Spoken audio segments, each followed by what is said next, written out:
بسم الله الرحمن الرحيم الحمد لله نحمده ونستعينه ونستغفره ونعوذ بالله من شرور أنفسنا ومن سيئات أعمالنا من يهده الله فلا مضل له ومن يضلل فلا هادي له وأشهد أن لا إله إلا الله وحده لا شريك له وأشهد أن محمدا عبده ورسوله أما بعد فإن أحسن الكلام كلام الله وخير الهدى هدى محمد صلى الله عليه وسلم وإن شر الأمور محدثاتها وكل محدثة بدعة وكل بدعة ضلالة وكل ضلالة في النار.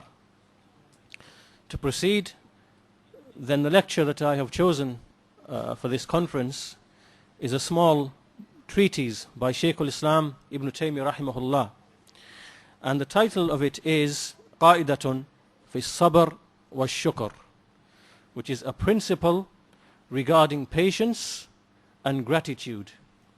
And this risala, it is only 10 pages long, but it contains such amazing benefits for a believer in his iman and in his relationship with Allah subhanahu wa ta'ala, and in the way that he deals and interacts with al-qada wal-qadr, with what Allah has decreed. Really, it is something that a person should read every day if possible, if not then every week if possible, and if not then every month if possible. And so when you read or when you listen to what Shaikhul-Islam Ibn Taymiyyah rahimahullah, how he presents or how he advises the believer as to how to deal with a certain type of harm that inevitably is going to come his way, then he will recognize how great and amazing these words actually are. And he will attend to them, he will read them and reread them and remind himself. So this is the value of this particular short treatise. So the Shaykh, rahimahullah, he begins, and in fact I'll give an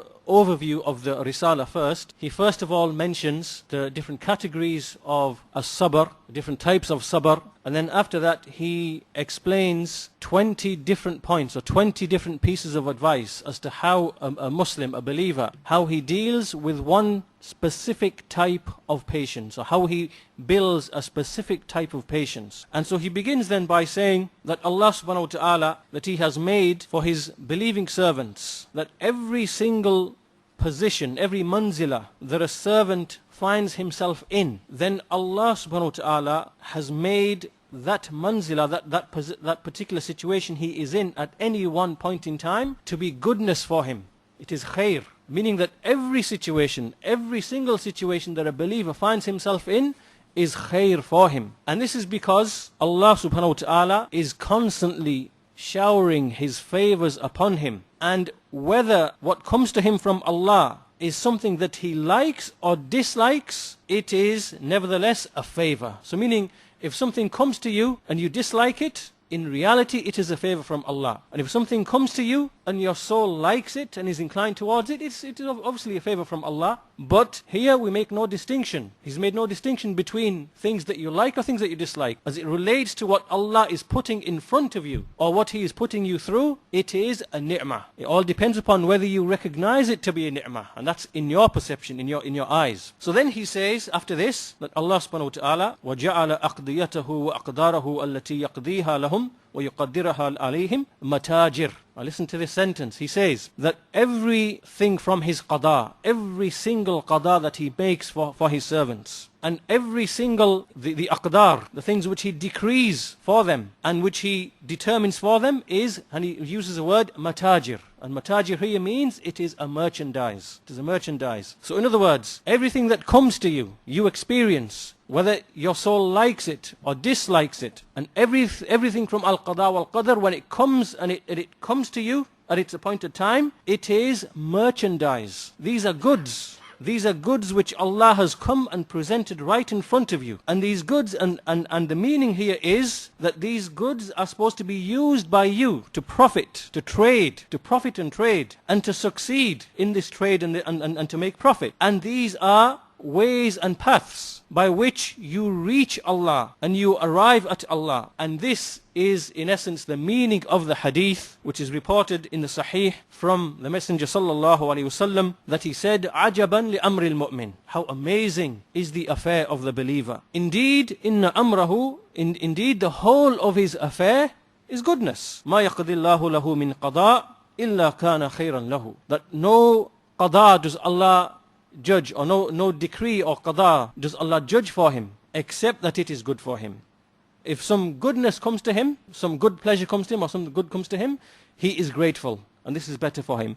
And then if some harm comes to him, then he has patience, and this is better for him. And so in reality, the rest of what Shaikhul-Islam Ibn Taymiyyah says is an explanation of this hadith, is a clarification of this hadith.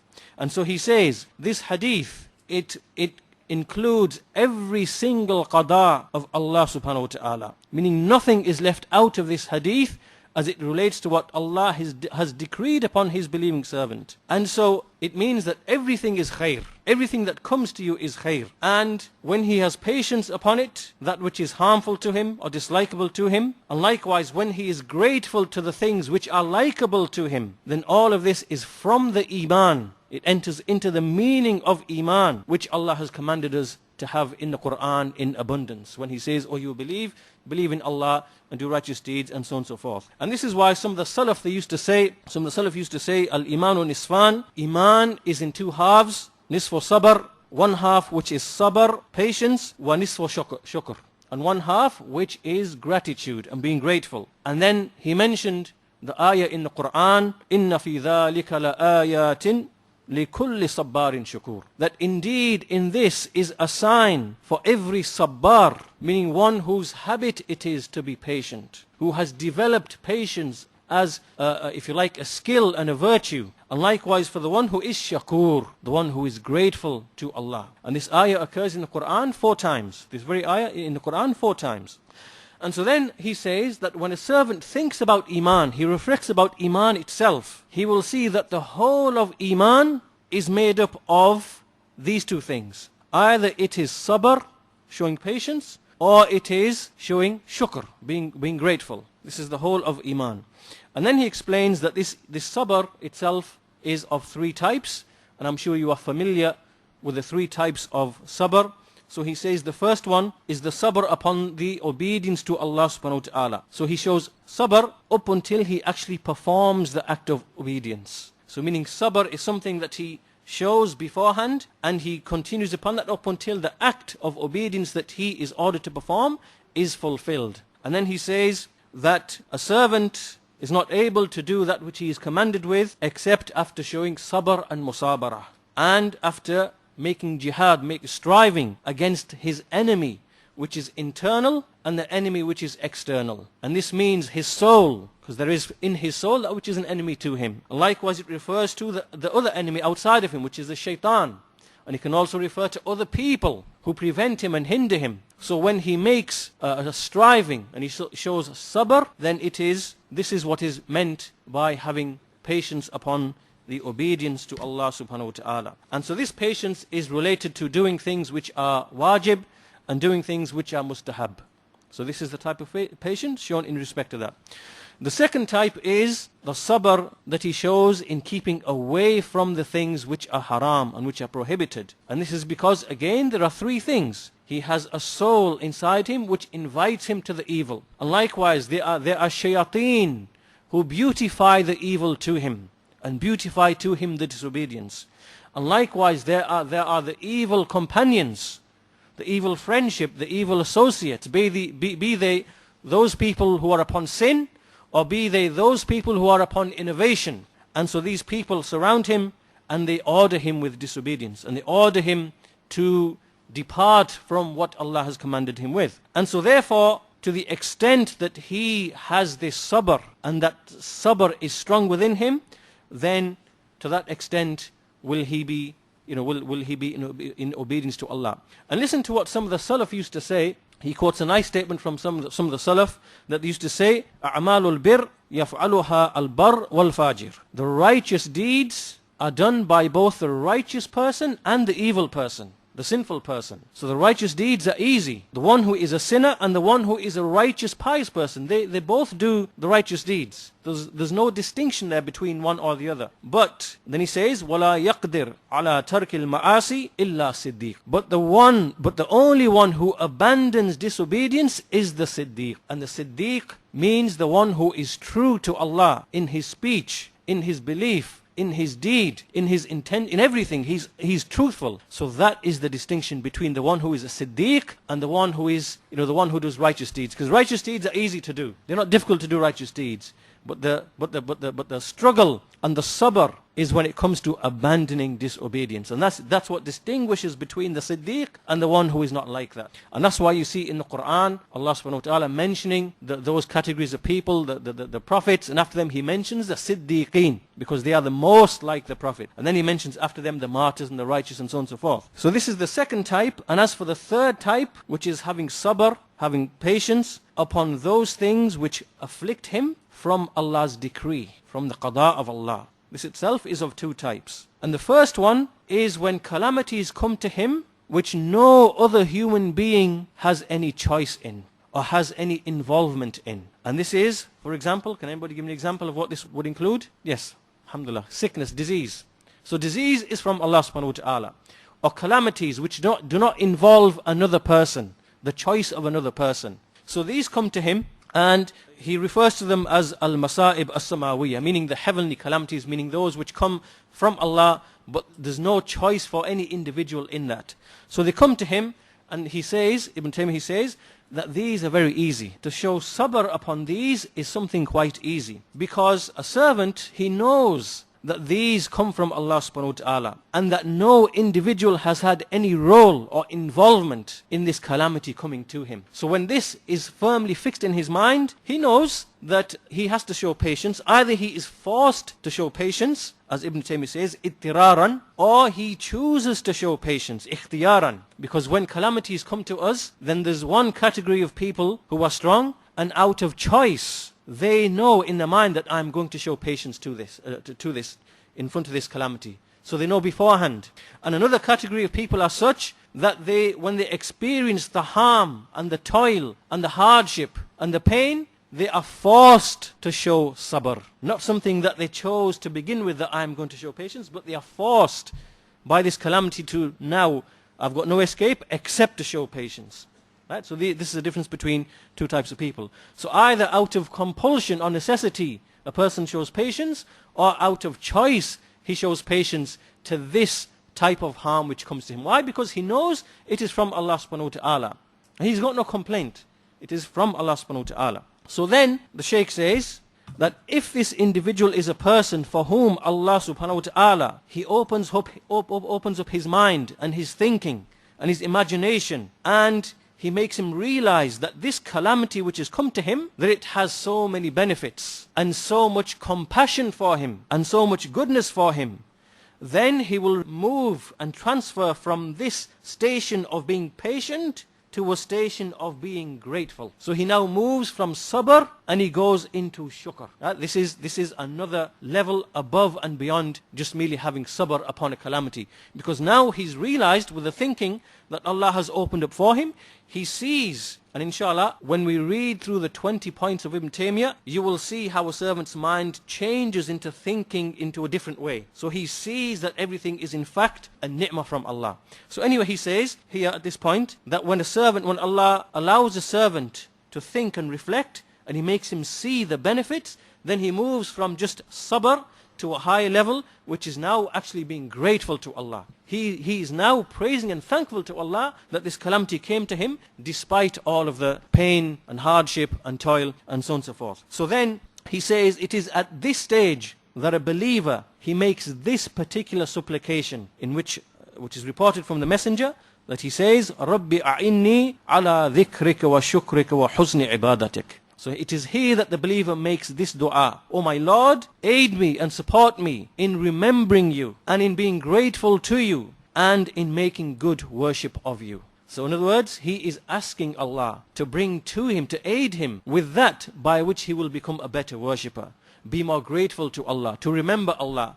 And what is this for a person who is shakur? Except calamities. Calamities that he sees as being a ni'mah from Allah subhanahu wa ta'ala. So then he says that we find that every person, either he is strong in this or weak in this, and so the people vary in their levels as to how they treat this particular issue. And then he gives a line of poetry in which the poet said, لَإِنْ سَاءَنِي أَنْ نِلْتَنِي بِمَسَاءَةٍ لَقَدْ سَرَّنِي أَنِّي خَطَرْتُ بِبَالِكَ. Which means, the general meaning of it is that a person, he has someone who is beloved to him, and he's saying that even though some harm has come to me from you, you are beloved to me, and you've harmed me, and it hurts me, but at least I am happy to know that you at least are thinking of me. Right? So what this means, in terms of what Ibn Taymiyyah is saying, is that a servant, when he knows that harm has come to him from Allah subhanahu wa ta'ala, and even though this is harmful to him and painful to him and has caused some grief to him, he is happy and pleased that Allah at least has him, that Allah knows of him, and that Allah is intending something for him, and Allah is concerned with his servant, even though he brought something which is a calamity to him, because the calamity is actually a ni'mah for him. So therefore he is pleased and happy that this is the concern that Allah is showing to him. Just like as we said in the line of poetry, a person, he has someone whom he loves, and although the one who he loves has harmed him, nevertheless he's still pleased and happy and delighted at the fact that he was actually in the mind of that person who was thinking of him. So this is the third type of sabr, and there is the fourth type of sabr, and this type of sabr is the one in which harm comes to him from the people. This is now not purely from the calamities which are outside of the hands of the people, like illness and disease and death and whatever else, but rather now this is harm that comes to the people. And this can be in terms of his wealth, it can be in terms of his honor, it can be in terms of his self, his person, his body. And this type of patience is the most difficult type to have. This is the most difficult, the most burdensome. And the reason is because, what is the reason? Now he can see that the harm has come to him from a person, from an individual. It is now no longer purely from Allah subhanahu wa ta'ala, although it is from Allah, but in the first example, there isn't anyone whom he can blame, any person. There isn't any person who willfully chose to harm him. So therefore he can't direct his frustration or anger or vengeance or retribution towards anything, because he knows it is from Allah subhanahu wa ta'ala. But in this example, when the harm comes to him from the people, then this is the most difficult affair to have patience upon. And the reason is because he knows and he sees, he perceives the one from whom harm came to him. And the soul is such that the soul dislikes to be dominated. People don't like to be harmed and to be controlled and to be dominated by other people and to have their wealth and to have their persons and their honors and their bodies to be harmed and abused and reviled. And so this is something that the soul is upon. And so therefore his soul inclines him towards revenge and vengeance. And so this is why we see that there are only a certain category of people who actually are able to show patience in this. And they are the Anbiya and the Siddiqeen. They are the Anbiya and the Siddiqeen. These are the people we see in the Quran that they are mentioned and praised, and this is from their characteristics, that they are the ones who are able to show patience in respect to this type of calamity. And then we see examples of this from the Prophet sallallahu alaihi wasallam. He used to say, as is reported in Al-Bukhari and Muslim, Yarhamullahu Musa, lakad udhiya bi akthar min hadha, fassabar. He said, may Allah have mercy upon Musa alayhi salam, for indeed he was harmed by much more than this. Meaning by much more than what the Messenger Muhammad sallallahu alaihi wasallam was harmed with. Because Musa received harm from the Bani Israel and from Fir'aun and so on and so forth. And so the Messenger said, may Allah have mercy upon him, for he was harmed with much more than this, and he showed patience, for sabr. And the Messenger also informed us in other ahadith of prophets who used to come in the past, and they were beaten by their people. And this prophet would say, O Allah, Allahumma gfir li qawmi fa innahum la ya'lamun. O my Lord, O Allah, forgive my people because they do not know. They do not know. And we see that the likes of this was also reported about the Messenger sallallahu alaihi wasallam, that he himself said the likes of this remark when he was put through a tribulation. And so we see, if you look in these examples, we see that there are three things that we see in the prophets when they receive this harm from the people. The first one is that they pardon the people, al-afu, that they pardon and overlook the harm that has come to them from those people. The second thing is that they make istighfar, that they ask Allah to forgive those people. And the third thing is that they make an excuse for them in that they are ignorant, that they excuse them. And this is the quality of the prophets alayhimus salam. And then Ibn Taymiyyah says that this type of sabr has certain rewards and benefits. There are certain consequences of this type of sabr, and he mentions 8 of them. He says, first of all, an-nasr. First of all is the support and the aid from Allah subhanahu wa ta'ala. The second of them is al-huda, guidance. A person receives more guidance. The third of them is as-surur, which is happiness and pleasure. The fourth of them is al-amn, which is safety and security. The fifth of them is al-quwwah fi dhatillah, meaning strength in one's pursuit of the pleasure of Allah subhanahu wa ta'ala. And the sixth of them is an increase in the love of Allah, in Allah's love of Him. And likewise, number 7, an increase of the love of the people of Him. The people's love of Him will increase likewise. And 8th, that he will be given an increase in knowledge. An increase in knowledge. So these are all the consequences of a person who shows sabr with respect to the harm which comes to him from the people. And then the Shaykh mentions an ayah in the Quran that this type of sabr is a ni'mah and a fadl from Allah subhanahu wa ta'ala. And Allah says, وَذَلِكَ فَضْلُ اللَّهِ يُؤْتِيهِ مَنْ يَشَاءُ وَاللَّهُ ذُو الْفَضْلِ الْعَظِيمِ. That this is the bounty of Allah and He gives it to whomever He pleases. And Allah is the possessor of great bounty. So with this, this is the introduction. And so now what Shaikhul-Islam Ibn Taymiyyah does, he now gives us 20 ways or 20 benefits or 20 points by which we can have sabr, and it is specifically about the 4th type of sabr. Right? So Ibn Taymiyyah, so every point that you're going to listen to now, inshallah ta'ala, the 20 points, is specifically to do with the harms that come to you from the people, from other people. And this is important for us to understand because, as you know, Ahlus Sunnati wal Jama'ah, those people who follow the way of the Salaf, the companions, the Tabi'een, are the most tried of people, the most tested of people. And as you've heard in the lectures which have taken place over the weekend, on Friday and Saturday, I'm sure you heard many quotations and hadith which mentioned about Ahlul Sunnah, and how those who stick to the Sunnah, it is like holding on to hot coals, and how the most tested of people are the prophets, then those who like them, who follow them. And there are many narrations that you've heard which are like this. And you've also heard issues being discussed which relate to the tribulations that Ahlul Sunnah face from the opposers and from the innovators and from the followers of desires. And so when that is the case, and we see likewise from the examples of the scholars themselves, look at Ibn Taymiyyah himself, rahimahullah ta'ala, how much harm he received from the people of his time, from the Ash'aris and from the Jahmiyyah and from the Mu'tazila and from the Sufis and from the other than them, from those whom he refuted, and the plotting that they plotted against him. They had him thrown in prison, and they tried to have him killed, and so on and so forth. And so Ibn Taymiyyah rahimahullah, when he's giving this advice to us, he is giving it from experience, from insight, from basira.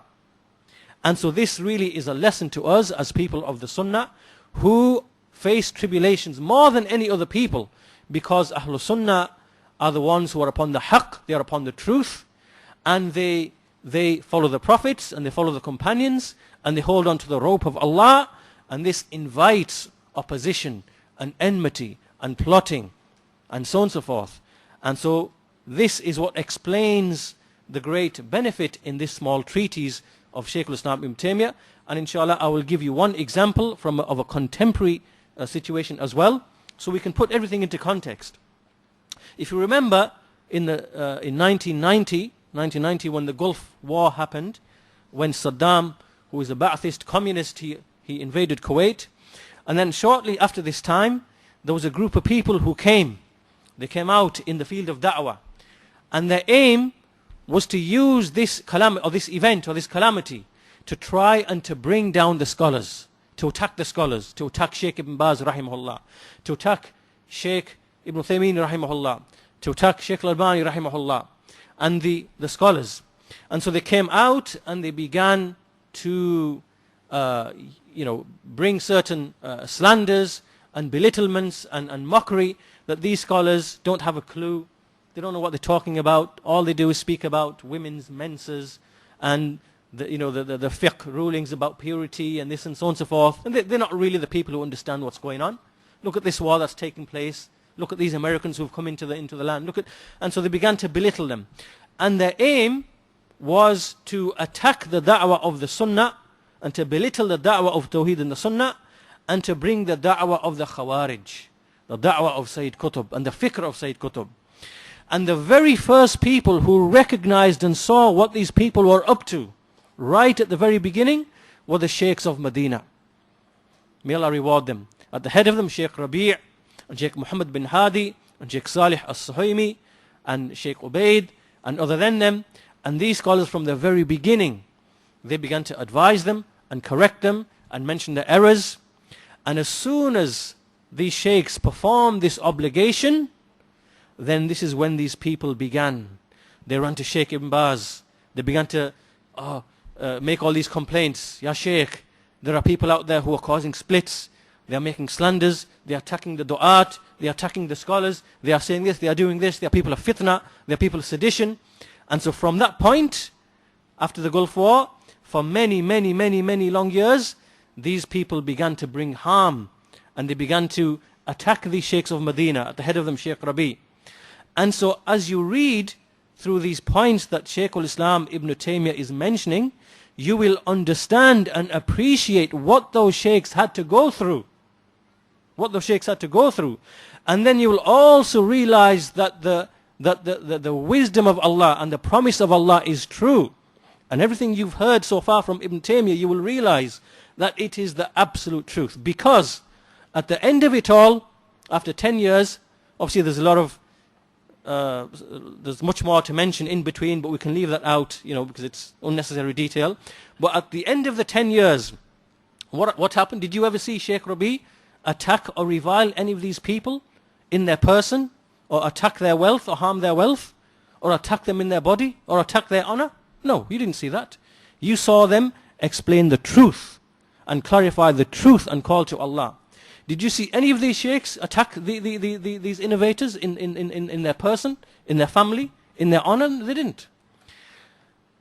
But what we see at the end of it all, what happened? You see that these very same people, Allah humiliated these people.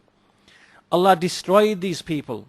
These people came out making takfir of the rulers and implying takfir of some of the scholars like Shaykh Rabi. And at the end of the 10 years, Allah humiliated them that the very people who followed them rejected them and then began to make takfir of them. So now these people, Safar and Salman, they are considered kuffar. Why? Because they sold out and they were treacherous to the da'wah of takfir and kharijiyya. And so there are found amongst their followers who declare them to be kuffar. That Salman al-Awda is a kafir and Safar al-Wali is a kafir. And look at these people, what happened at the end of them. We see some of them sitting with Sufis and Shias, like we see Salman al-Awda. This is a humiliation upon these people. And the people have abandoned them, those followers who used to be with them.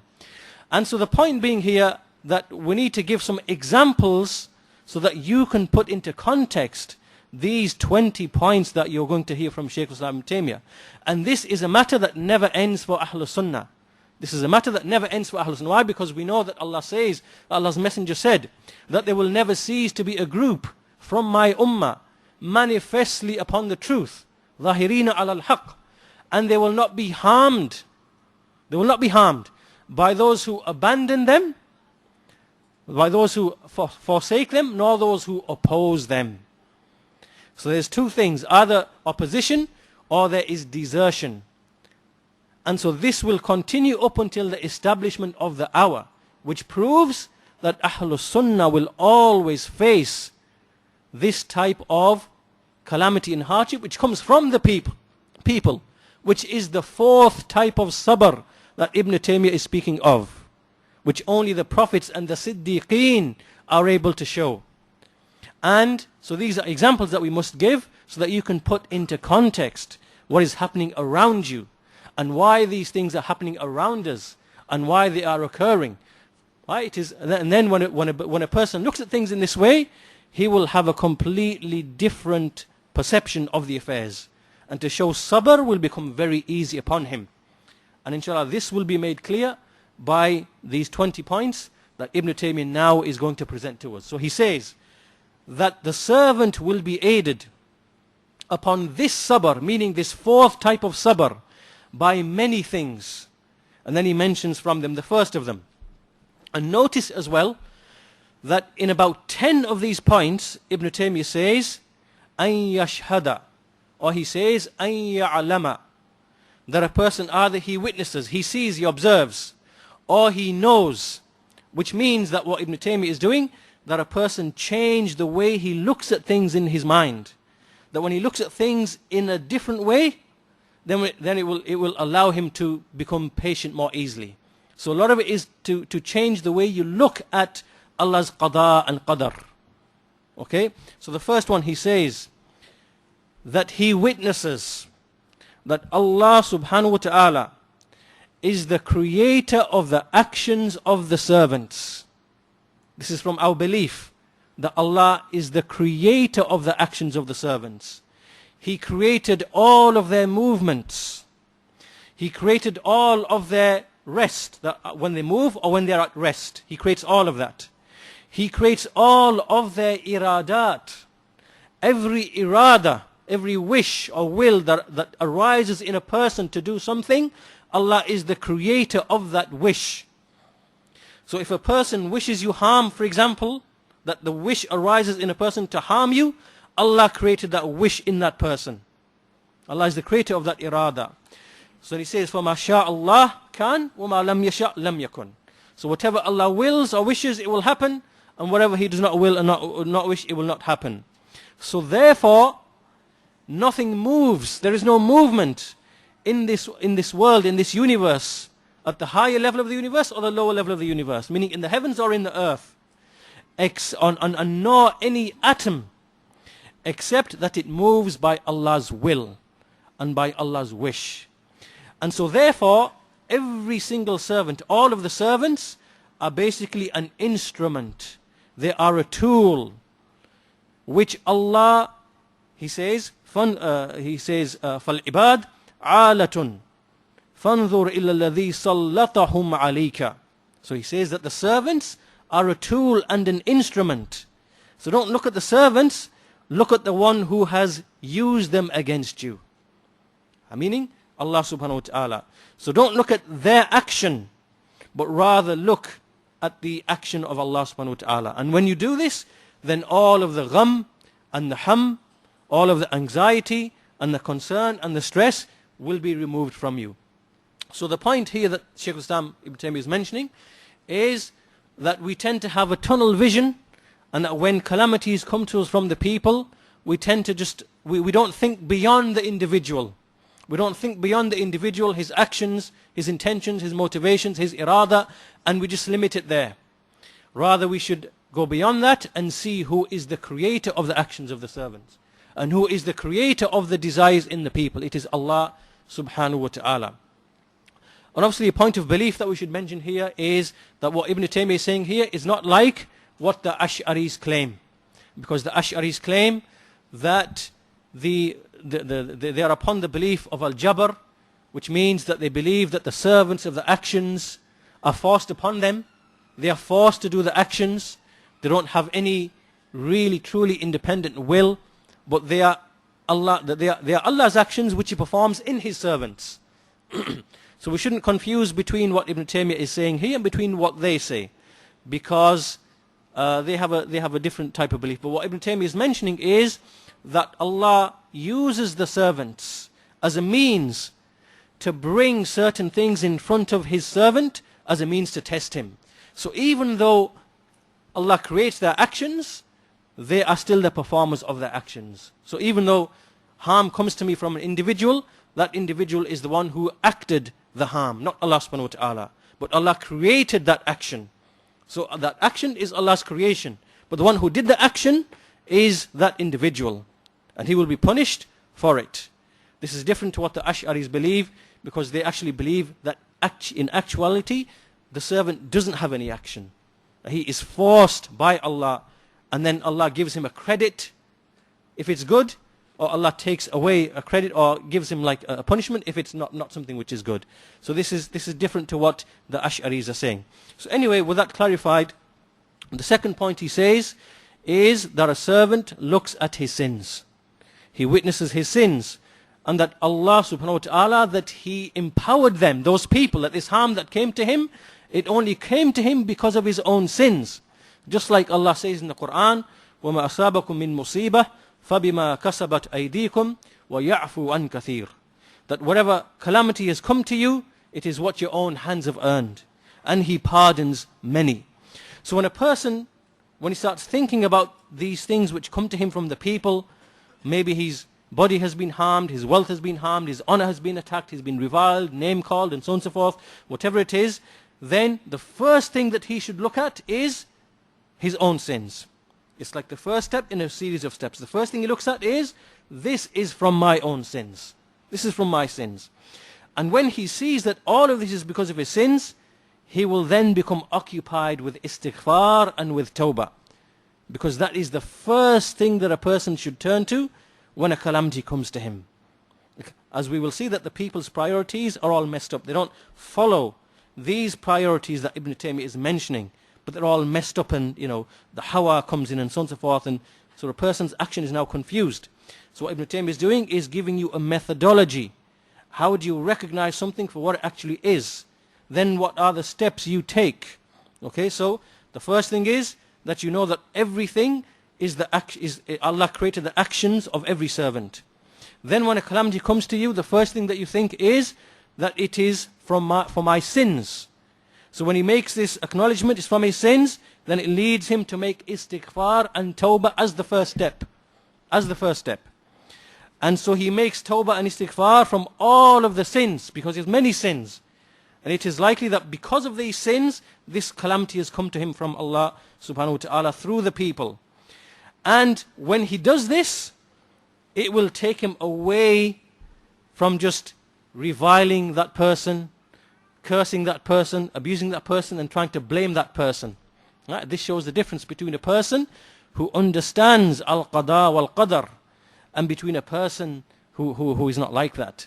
Right? The person who understands al-qada wal-qadar, this is how he behaves, what Ibn Taymiyyah is saying. A person who doesn't, he behaves in a different way. Right? A calamity comes to him, he starts getting mad, angry, he reviles, abuses, curses, he wants revenge, and so on and so forth. This shows this person hasn't been nurtured upon a sound aqeedah and a sound understanding of what has come to him from his Lord in terms of the revelation, what the messenger brought. So anyway, he says, so when a person moves from the calamity, and he sees that this calamity is for his own sins, this realization in his mind moves him from thinking about the calamity as a calamity to thinking of it as a ni'mah from Allah subhanahu wa ta'ala. Did you understand? So now this has become a ni'mah for him. A person who thinks in this way, he sees it as a ni'mah from Allah subhanahu wa ta'ala. And for that reason, he shows shukr to Allah subhanahu wa ta'ala, as we said earlier on, what Ibn Taymiyyah mentioned. And this is why we see from Ali radiallahu ta'ala anhu, many statements. From them is, he said, that no calamity descended except on account of a sin. مَا نَزَلَ بَلَاءٌ إِلَّا بِذَنْبٍ. That no calamity descended except on account of a sin. And no calamity was removed except by tawbah. Except by tawbah to Allah subhanahu wa ta'ala. So this is the second point. Okay, so remember the second point is that a person, when a calamity comes to him, the first thing is tawbah and istighfar. The third benefit is that a servant, he says, that a person, he understands that the reward for having sabr, and for the one who pardons and overlooks, that he sees that a great reward has been specified by Allah subhanahu wa ta'ala. And then he mentions a verse in the Quran, وَجَزَاءُ سَيِّئَةٍ سَيِّئَةٌ مِثْلُهَا فَمَنْ عَفَى وَأَصْلَحَ فَأَجْرُهُ عَلَى اللَّهِ إِنَّهُ لَا يُحِبُّ الظَّالِمِينَ. So Allah mentions in this verse that the reward or recompense for an evil is an evil like it. And so whoever pardons and rectifies, then his reward is with Allah, and indeed Allah does not love those who oppress. In this ayah, Shaikhul-Islam Ibn Taymiyyah mentions there are three types of people mentioned, three classifications. And he says that the first person is a dhalim. A dhalim is someone who, when he's wronged and he wants his revenge, he takes more than what is due to him. He takes more than the right to what is due to him. This now is a dhalim. Because even though he was wronged, when he tries to address the matter and correct it, he wants more than what was, what came to him. So he is a dhalim. He takes more than his right. The second one is the muqtasid, the one who takes only what is his right. He's harmed by someone, he takes only what is his right. So he is just in the middle. He's muqtasid. And the third one is the one who pardons and forgives and shows sabr, and he leaves his right. He doesn't take his haqq, he leaves it. And all of these three are mentioned in this ayah. Look at this ayah. He says in ayah, وَجَزَاءُ سَيِّئَةٍ سَيِّئَةٌ مِثْلُهَا, that the reward for an evil is an evil of its like. This is the muqtasid. An evil comes to him, he returns it with its like, meaning that he takes his due right through the Sharia means. So this is now the muqtasid. And then he says, فَمَنْ عَفَى وَأَصْلَحَ فَأَجْرُهُ عَلَى اللَّهِ, but the one who pardons and forgives, meaning the one who has sabr, he overlooks it and takes an honorable position, he's the one who has reward from Allah. And then at the end he said, إِنَّهُ لَا يُحِبُّ الظَّالِمِينَ, and Allah does not love those who are the oppressors. And those are the ones who take more than their right that is due to them. So when a person, he understands that these are the three types of people, then he will realize that in order to get the reward which Allah has mentioned in this verse, he has to show sabr. He has to be patient. He has to even sometimes leave the right which is due to him if he's one who wants that reward. Right? So look at how all these things Allah has brought to the individual by means of a single calamity or harm through another person. All these things are being opened out for him. These are ni'am from Allah. These are favors from Allah and bounties from Allah. So this is, and then he mentions a statement or a hadith, or that will be mentioned on the Day of Judgment. A caller will call, أَلَا لِيَقُمْ مَنْ وَجَبَ أَجْرُهُ عَلَى اللَّهِ, that every person upon whom reward has become obligatory for Allah to give to him, let him stand. Let him stand for that reward.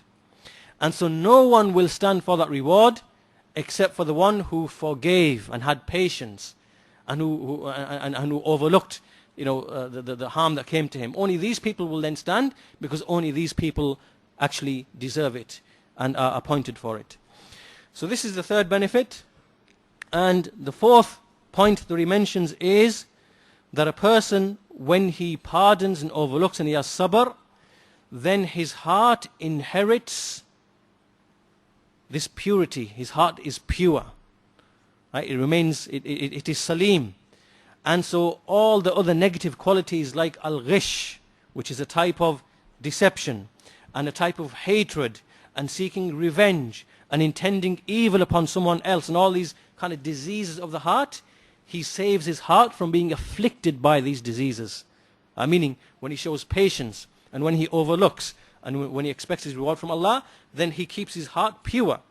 And then he tastes the sweetness, the ladha, the deliciousness and sweetness of the of iman and of this patience and so on and so forth. And he will also, and as a result of this, he will receive multiple times more reward than if he pursued revenge and vengeance from that individual, or spent his effort and time in trying to correct that wrong. Rather, in this he has more reward from Allah subhanahu wa ta'ala. And so what happens here is that he becomes someone who is beloved to Allah, as Allah says, Wallahu yuhibbul muhsineen. Allah indeed loves those who do goodness, who do ihsan, and so he becomes one of those who is loved by Allah. So in other words, meaning, when he shows sabr and leaves off all those diseases of the heart, like seeking revenge and retribution and all those things which come into his heart when a calamity comes to him from someone else, or when he's harmed, and he leaves that for the sake of Allah, and he makes ihsan, he is benevolent, and he pardons, he forgives, he overlooks, and he leaves it. This in turn wins him the love of Allah subhanahu wa ta'ala, because Allah says, Wallahu yuhibbul muhsinin. And because he has done ihsan, then this harm that's come to him from someone else has earned him the love of Allah subhanahu wa ta'ala. And this is the fourth point that Shaikhul-Islam Ibn Taymiyyah mentions. And he gives an example. He says, this is like someone comes to you, he steals a dinar from you. He takes 1 dinar from you. And so what he does, he leaves it. He doesn't pursue it. He just leaves it. But as a result, thousands of dinars come back to him in return. Right? So this is the example. The example is here that someone comes and he's harmed you. He's abused you, he's reviled you, he's called your name, he's attacked your name, he's attacked your honor. He's spread it on the internet or whatever he's done. Leave him. Don't pursue him. Ignore him. Make your ihtisab with Allah subhanahu wa ta'ala. And when you do that, and you protect your heart from all those diseases and those negative feelings and emotions and so on and so forth, you kept your heart clean and pure, and you've done ihsan, what have you earned in return? You have returned the mahabbah of, you have earned the mahabbah of Allah subhanahu wa ta'ala. So a dinar was taken from you, but then thousands came to you in turn. This is how Ibn Taymiyyah has given that example. The fifth point he says is that you should know that never does a person seek revenge for his own self, for his own personal self, meaning for his own sake, except that he will be made to inherit dhul, meaning humility and disgrace. Meaning that if you pursue a matter in which you are trying to seek revenge for your own soul, for your own self, for your own sake, that will make you to inherit dhul from Allah subhanahu wa ta'ala, meaning humility and disgrace. And he says, however, if he overlooks and pardons the particular issue at hand, then Allah will give him izzah. Allah will give him even more izzah, will make him even more noble and strong. And this is in fact stated in a hadith of the Messenger sallallahu alaihi wasallam, where he said in a hadith, "Ma zadallahu abdan bi'afwin illa izzan," that never did Allah increase a servant who showed afwa, who showed pardoning and overlooking things, except in izz, except in honor and might and strength and nobility. And so basically, when hardship comes to an individual from other people, from, as we said, from the opposers, from the innovators, from the people of desires, or even sometimes from Ahlul Sunnah, who may encroach upon your right, upon your person, upon your wealth, and a person, he shows afu, he pardons, he forgives, he overlooks, then Allah makes him even more noble. Allah gives him even more strength. And however, if he was to seek revenge and seek his own right and pursue this matter for his own sake, then he has lost that izzah which Allah would otherwise have given had given to him. And then he says, in reality, when we see a person goes and tries to seek revenge or to correct the wrong, and he pursues it, then it might look outwardly it looks as if he has acquired some honor, but inwardly he has acquired dhul. In the batin, he has acquired dhul. Whereas if he left the matter completely from the beginning, and he showed patience, and he expected his reward from Allah, and he overlooked it and he left it, then this is al-izzah, this is nobility, both on the inside and on the outside. So this is the fifth point that a person should realize. So all of these are points that you realize when a single calamity comes to you from somebody else. These are all ways and opportunities by which Allah's brought a ni'mah to you in front of you. And these are all different ways by which you can achieve the mahabbah of Allah and izzah with Allah subhanahu wa ta'ala and reward from Allah, and so on and so forth. Then he says, point number 6, and he says this is from the greatest of the benefits. He says that a person witness أن يشهد أن الجزاء من جنس العمل. That a person witnesses that the reward for anything is always with its like. Meaning, you do good, good will come to you. You do evil, evil will come to you. He says this is from the greatest of the principles that you should look at. And then he explains what he means. So pay attention to see what he's actually meaning here. He says, what he means is that you as a servant are someone who is dhalimun li nafsih. You are wronging your own soul. You are a sinner. We are all sinners. We wrong ourselves. We are disobedient to Allah. And in this is an opportunity for you, because if you pardon other people who wrong you, if you have sabr, you show afu, you overlook them, you pardon them, then al jaza'u min jinsil amal. Then Allah likewise in turn upon you who are wronging yourself and disobeying Allah, then Allah in turn will give you afu. He will pardon you and forgive you. So he says, so therefore when harms come to him from others, they attack his honor, they attack his wealth, they attack his body and whatever else, whether it is a dunya thing or whether it is a deen thing, whether it is for the deen or whether it is for the dunya, irrespective, and then he overlooks them, he shows nobility and honor, and he overlooks it, and he shows patience, then in turn, al-jaza'u min jinsil amal, the reward for an act is its like, then Allah in turn will give you the same. He will make afu, He will forgive you and pardon you, and so on and so forth. And so he says, but as for when a person doesn't forgive, and then he pursues, he wants revenge, he wants vengeance, he wants to seek, to redress the matter for his own self, then you've just lost that pardon and forgiveness from Allah subhanahu wa ta'ala. You've just sacrificed it because you wanted to pursue your own desires and anger and so on and so forth. So this is the sixth point that he mentions. The seventh point that he mentions is that a person who becomes preoccupied in trying to redress the wrongs done against him, to seek revenge, to correct things.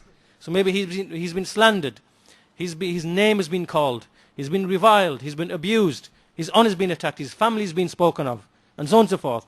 Like what these people do nowadays on the internet and elsewhere.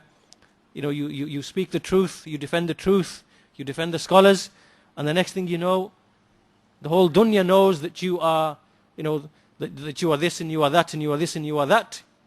So if you were to now chase these people and start correcting everything and defending your honor and so on and so forth and pursue things for your own self then what you've done is that you've just entered into a matter which is going to waste even more of your time, and so it's even more harm has come to you than the initial harm that came to you from them in the first place.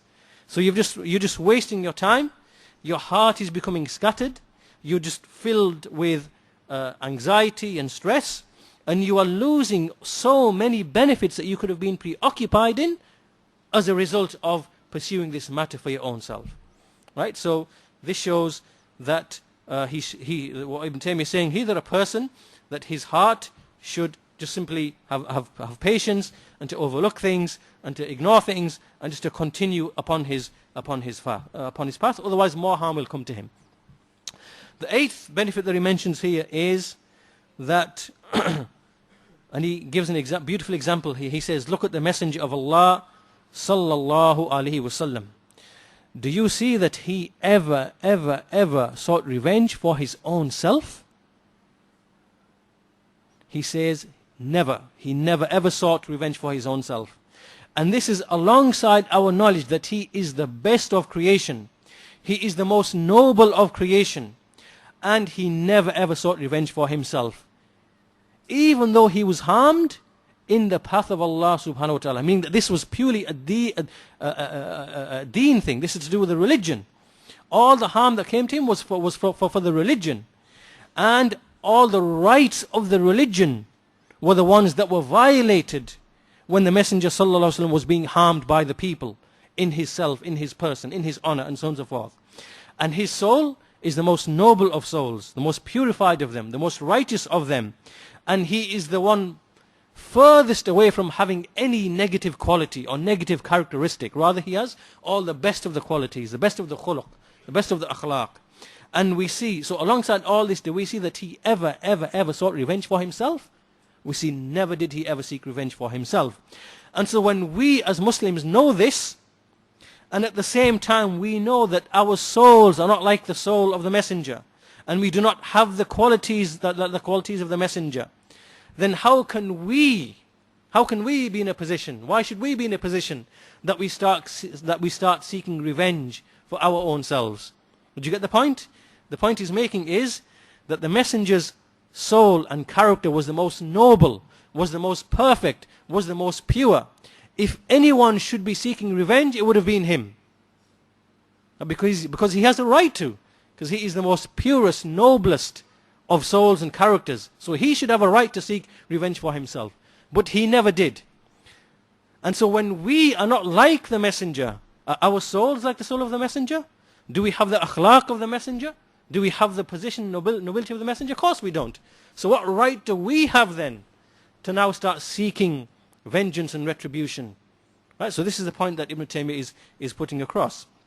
And so he says at the end that a man who truly knows his own self, he knows that his soul doesn't equal anything such that he should now go and try to seek revenge for it, or to to aid and support his own soul. So this is a very important point that he mentions.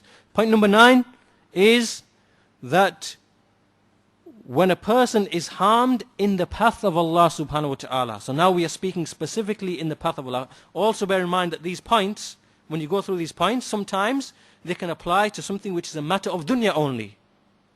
Sometimes they can apply to something which is a matter of deen only. Sometimes they can apply to both. So keep this in mind as you hear what Ibn Taymiyyah is putting across. So here now he is saying that if a servant is harmed in something which he has done purely and sincerely for the sake of Allah. Now this is deen. Now a person, he's done a righteous deed, or he's calling to Allah, he's calling to the sunnah, he's calling to the way of the salaf, this is for the sake of Allah, and within that he is now harmed, and harm comes to him.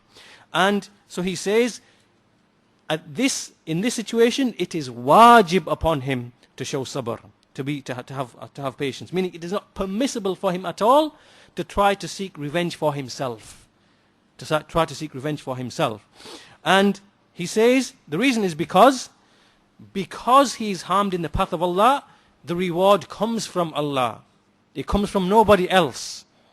And this is why he gives the example of those who are the mujahidun fi sabilillah, those who struggle and strive and fight in the path of Allah, that there is no one from the people who is a guarantor for them.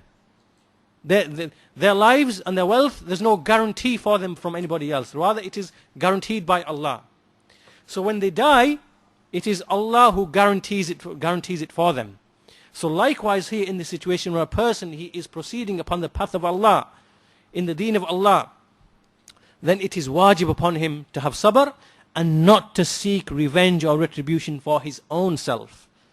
Because this means that he has removed from himself the guarantee from Allah subhanahu wa ta'ala, and he's entrusted himself to the people. So this is the 10th or the 9th point that he mentions at this point. And then in fact he continues to explain it quite well. There's a good example he gives. He says that if you are a person who you've got some goods, you want to sell some goods, but you can't handle traveling to a hot climate to sell those goods. You can't handle being in a very cold climate to sell those goods. You can't have patience in trying to avoid all the thieves on the path, the highway robbers that might steal your goods when you are traveling to do your merchandise. If you are a person who can't handle that, then you don't deserve these goods in the first place. You shouldn't even have these goods. You shouldn't even have these goods in your hands, in your pockets. Don't sell them. It's not for you. So what he's explaining here is that when these goods come to you from Allah, remember at the beginning we said that every qada and qadar that comes to you is, collectively, it is matajir.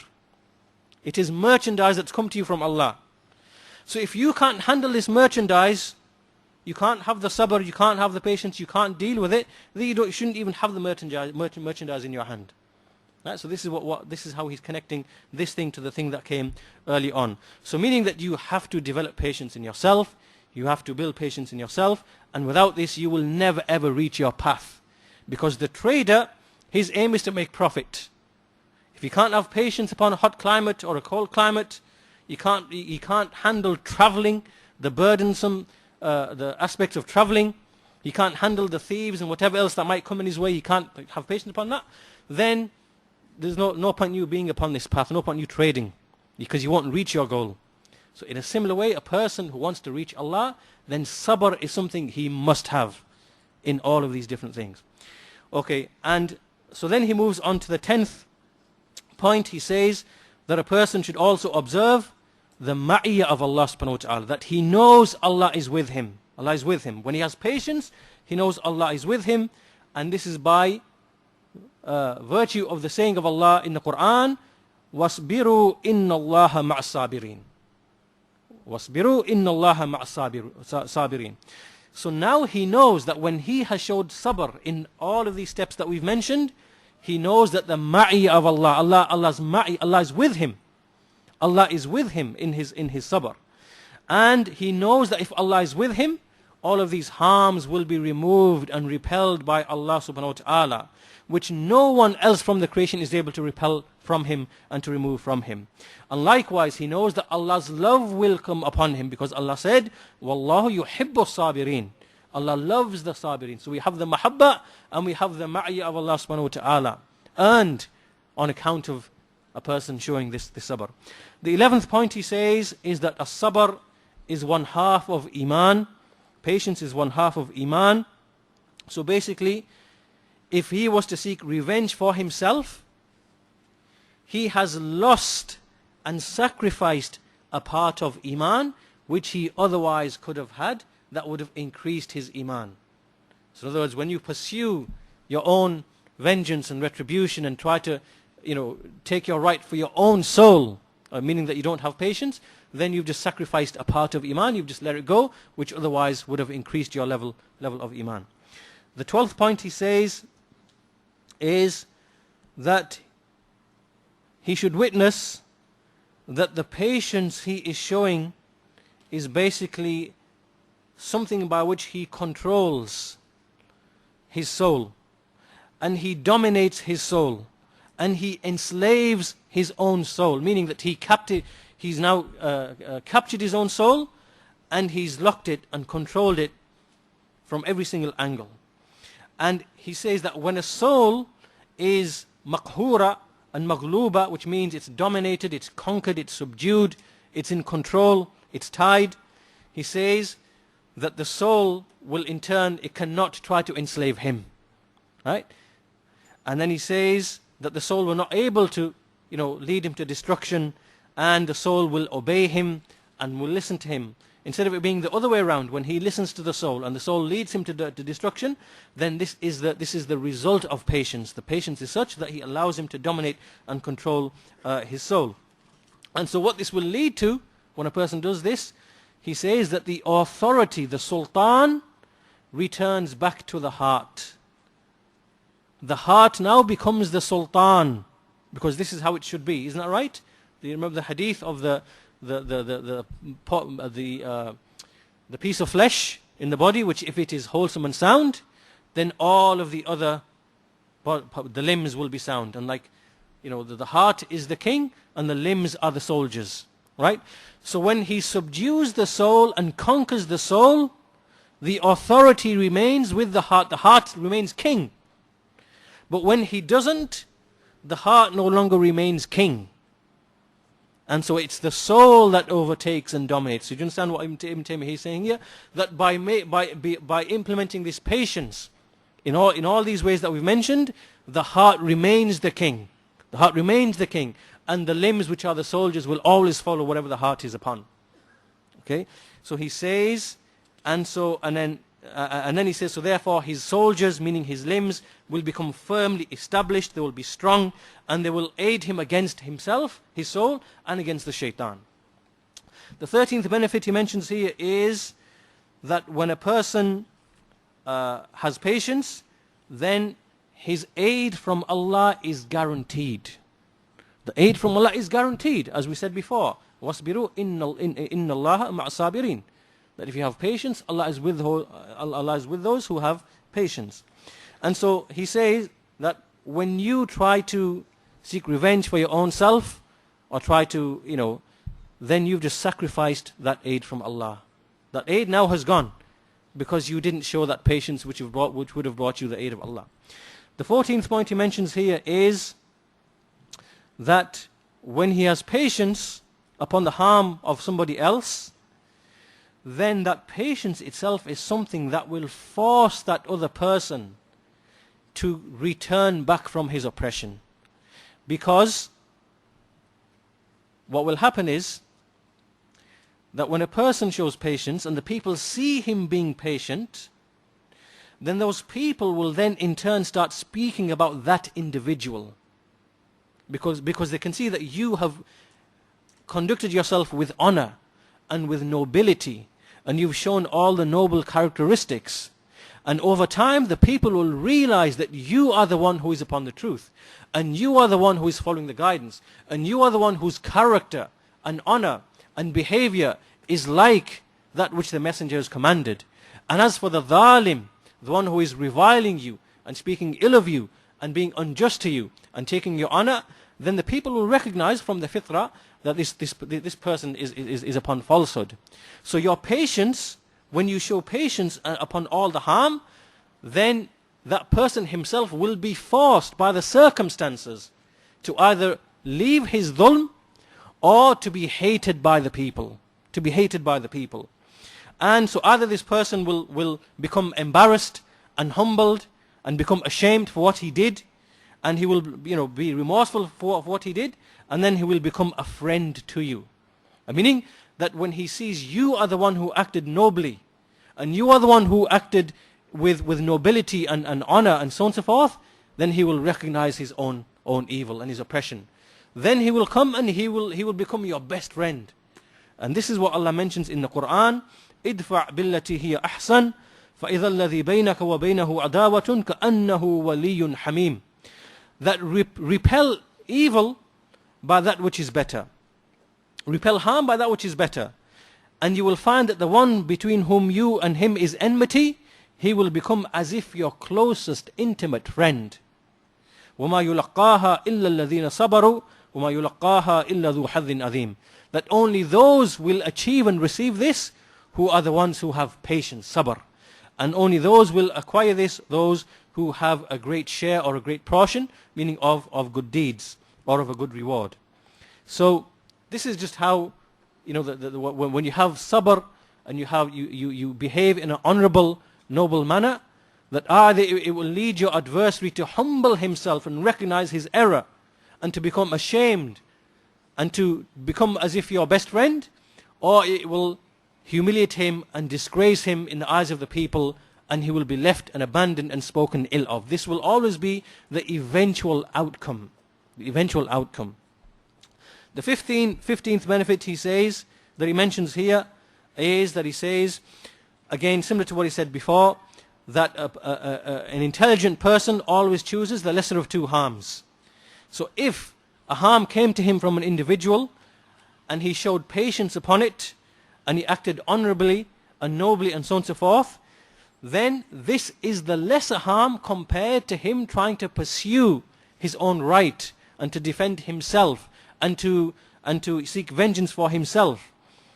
So if he overlooked it and pardoned and so on and so forth, then he's followed the lesser of two evils. Because if he pursued that path, he will become drawn in a long-winded, going backward and forward, getting involved in meetings and confrontations and this and that and so on and so forth, or whatever, and this is the greater of the two harms.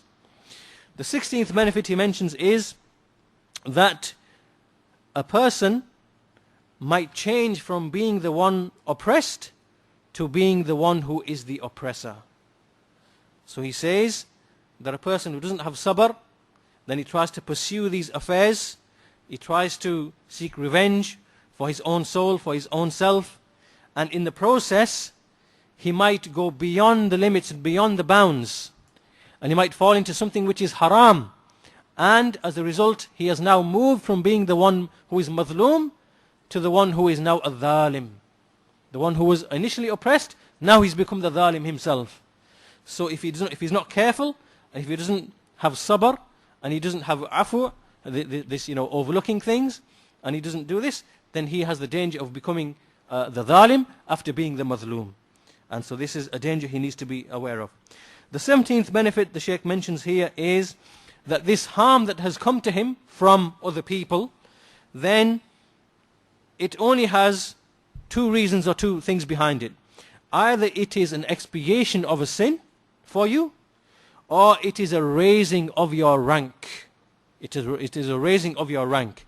So if you feel that you are harmed and oppressed and reviled and abused by other people, either in a dunya matter or in a deeni matter, then there's only two things. Either it is Allah expiating your sin for you, so it's a ni'mah, or it is Allah raising your rank if it's not in relation to a sin. So this is also a ni'mah. So again, this is a matter of perception. This is how we look at calamities that come to us from the opposers and other than them. The 18th benefit is that he says that his sabr and his afu, meaning his patience and his forbearance and his overlooking things, is from the greatest of the soldiers, the greatest of the armies that he has in his possession against his opponent, against his enemy and against his disputant. That is the greatest army that he has against his opponent. Why? Because he says when a person has sabr and he overlooks these affairs, his sabr and his patience and his overlooking things is something that necessitates the humiliation of his enemy, of his adversary, of his disputant. It is something that brings the dhul of his adu, the humiliation of his enemy. And likewise, it is something that will bring fear and awe into the heart of that individual from the rest of the people. Meaning that your adversary, your enemy, or your opponent who's harming you and oppressing you, then your nobility and your patience and your honor and your overlooking things itself is the greatest army, the greatest tool that you have that will necessitate that person be humiliated, that he will be brought down and he will begin to fear the people. He will fear what the people are saying, and he will start to fear you as well. Like Ibn Taymiyyah says, he will start fearing you and he will fear the people as well. When he sees your honor, nobility, patience, behaving in an honorable way, not doing what he's doing, this will bring about his humiliation. And he says that you will eventually see that the people will not remain silent. The people start speaking about him, about his adversary. And so if a person now was to seek revenge, and for his own self and for his own soul and to aid his own soul, then all of this would be sacrificed. Meaning that he has just sacrificed the greatest army that's in his possession that necessitates his enemy or oppressor or adversary or disputant would otherwise have been subdued and humiliated. Meaning he's just sacrificed it all if he began to seek it for his own self. Right? That's the 18th benefit. The 19th benefit is that when he avoids this disputation and coming to the level of his disputant, right? So the one who is reviling him and arguing against him and attacking him and calling him names and spreading things about him, if he overlooks him and says, well, okay, I don't care what you're saying about me. I overlook it. It doesn't bother me at all. I'm going to have sabr. What will happen is this will bring about in that person the feeling that I am lesser than that person. He's higher than me and I'm down here. He is up there and I am down here. Even though he might not like it, but he will be forced in his soul to acknowledge, even though he might not like it, even though he might continue to oppose you, but his soul will be forced to acknowledge that he is up there and I am down here. Just by you behaving in the way that you're behaving, being honorable, being noble, having sabr, not resorting to what he's resorting to. Right? It is a law and a rule that he will be made to feel that he is lowly and that you are the one who is honorable and superior. This is just how it is. And he says, and so therefore this person will have like an inferiority complex. He will never cease to consider himself to be lower than you and below you. And so sufficient is this for a person who has sabr as sharf and, as nobility, for him. And finally, point number 20, he says, the final point number 20, he says that when he has sabr and he overlooks this matter and he pardons and so on and so forth, this is now hasanah. This is now one good deed for him. But this hasanah, this good deed itself, will now give birth to another good deed. And that deed will then give birth to another good deed. And so on, and so on, and so forth. Which means that his good deeds will never cease to end. His good deeds would always continue to grow and grow and grow and grow. This is like, there are certain types of plants where if you plant one seed, a bit like, I suppose, mint, for example, you plant it in one place, next thing you know, it's growing everywhere, it's all over the place. You can't control it. There are some plants which are like that. So a good deed is like a seed, and it produces another good deed, and then it just continues on and on and on and on and on. And so, this is from the greatest favors upon a servant, that his good deeds never cease to grow and continue and to regenerate and so on and so forth. And so this is how it is, that if he didn't have that patience and didn't have sabr, didn't have that honorable way of dealing with things, and he sought revenge for himself and wanted to defend his honor and and so on and so forth and whatever, then he's cut off that seed from the very beginning. Meaning that he's just sacrificed all of that goodness that would have otherwise come to him because he didn't have sabr and didn't have patience. So that's the end of the 20 points. But remember, this risala is called Qa'ida fi sabr wa shukr. So a shukr is still left. So all Ibn Taymiyyah rahimahullah, he says at the end, he has just one sentence, wa shukr an ta'mal bi ta'atillah. And shukr is, gratitude is, that you work deeds in righteousness in obedience to Allah subhanahu wa ta'ala.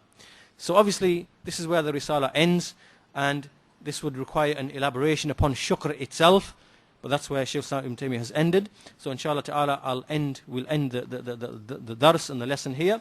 But inshallah, I hope that the intent behind this risala, why this risala was chosen, I hope you understand the intent, the purpose, because we as Ahlul Sunnah, no doubt, we are going to face harm and opposition and tribulations and trials, not just in our dunya affairs, but our deen affairs as well, from all of the mukhalifeen, from the innovators, and how many and abundant they are.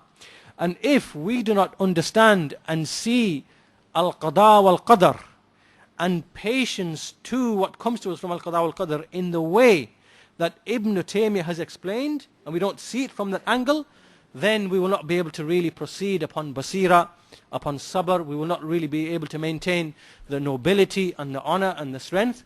So this is why I said that this risala is really beautiful. A person should read it once a week if he can, every day if he can, because it contains mighty and amazing benefits. And this is more so for Ahlul Sunnah, the people who follow the way of the Salaf, because they are always being subject to harm and abuse and revilement by those who abandon the truth, or those who are upon other than the truth to begin with in the first place. So with that, I hope inshallah ta'ala this has been of some benefit to myself and to yourself. And with that, we conclude the lecture. Subhanakallahumma wa bihamdika ashhadu an la ilaha illa ant wa astaghfiruka wa atubu ilayk.